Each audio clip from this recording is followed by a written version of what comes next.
I just want to interject on the definition, whether gain of function is a good definition or not. That began with the NIH. They gave us a definition, and we started with that.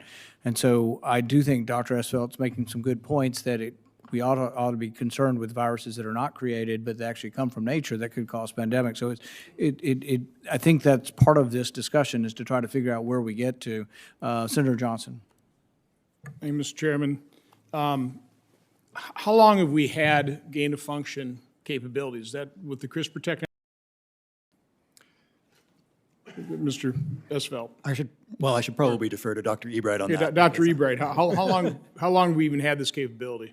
The discussions have been underway since 2002 and 2003. The first examples involved reconstruction of previously eradicated or extinct pathogens. Those presented a prototype for understanding experiments that would create new health threats and the need to address them. And again, we're talking a 2-decade-long discussion. But again, the technology emerged, or they started discussing and then developed the technology? The discussions occurred as the technology emerged. It became possible to do this effectively starting at the beginning of the millennium. The technologies have increased in sophistication and have increased in ease and decreased in cost over time. Yes, talk about the ease and the cost, because I've heard it is very accessible now and it's very cheap, and you can basically, a knowledgeable individual can basically do this in their garage. I think that's an exaggeration, but as Dr. Esfeld has pointed out, given the genome sequence of a virus, it is typically possible to reconstruct infectious particles of the virus, and to do so for costs well under $10,000 US in 1 person month or 2 person months. So for an equipped laboratory, the kind of laboratory that would be present in any state program, and that is present in many research laboratories at academic institutions, this is eminently possible. So again, reconstructing a virus is one thing, but my understanding what the at least theory might be with SARS-CoV-2 is there's gene splicing that occurred here, and some very unusual markers in this furin cleavage site, and beyond my comprehension exactly what that means, but talk to me a little bit about the whole gene splicing aspect of this. So there's 2 ways to edit a virus. Nowadays, the easiest way is usually to assemble it from scratch using synthetic DNA. But if it's large, then in some cases, it's better to create the altered piece that you wish to insert into the virus and then use a tool such as CRISPR to do the insertion into the backbone. With respect to the cost, the first virus with a chemically synthesized genome from synthetic DNA was made in 2002. Since then, the cost of gene synthesis has fallen by roughly 1,000-fold. So today, the cost of ordering the components of an infectious influenza virus, for example, the synthetic DNA costs less than $1,000. And that does not require any further editing. That just requires following the reverse genetics protocol, transfecting it into the cells to get the infectious virus. And I estimate that there are around 30,000 people who can do that who have doctorates. And you can say 125 virology PhDs per year in the United States. That's roughly 1/3 in the world. There's probably 4 times as many people who have degrees in other disciplines, such as mine, who can do it. Assume a 20-year career, and that's 30,000 people, add a few technicians. So was there a specific incidence or something that concerned people that caused the pause?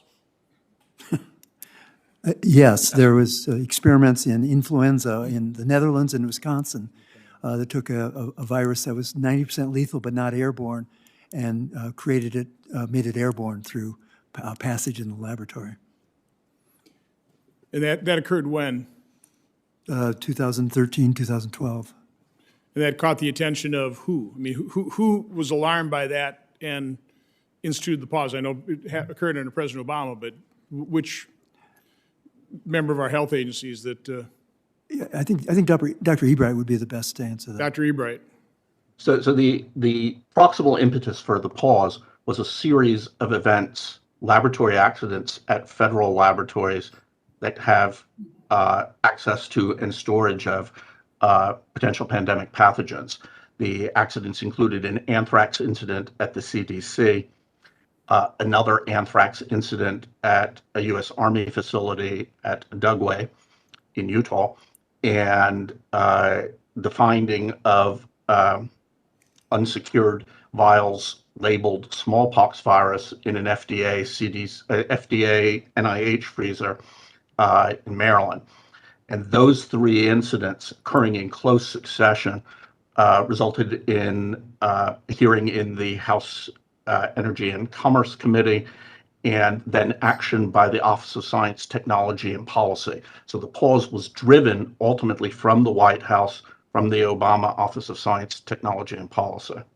So listening to your testimony, I'm assuming all three of you would agree with this statement that this research, and I would say even the mining of dangerous potential pathogens, go crawl in a bat cave to try and pull these things out and bring them into a lab.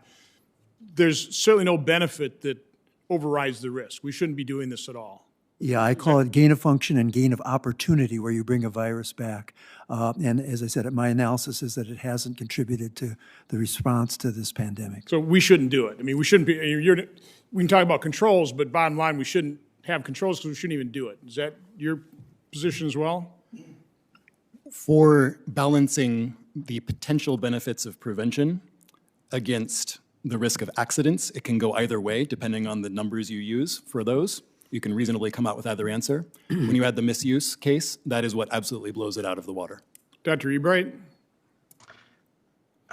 I believe a strong case can be made, or a case can be made, that certain components of gain-of-function research of concern, particularly components involving pathogens that are currently in human populations, are categorically separate and more justifiable than other components of gain-of-function research of concern. For example, currently SARS-CoV-2, the virus responsible for COVID, is present in millions of humans and is generating variant after variant.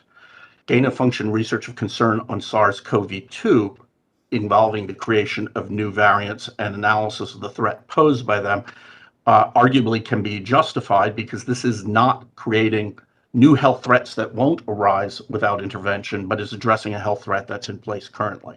For that reason, and for reasons like that, I believe enhancing the oversight of the research is a more effective and more prudent strategy than simply banning it.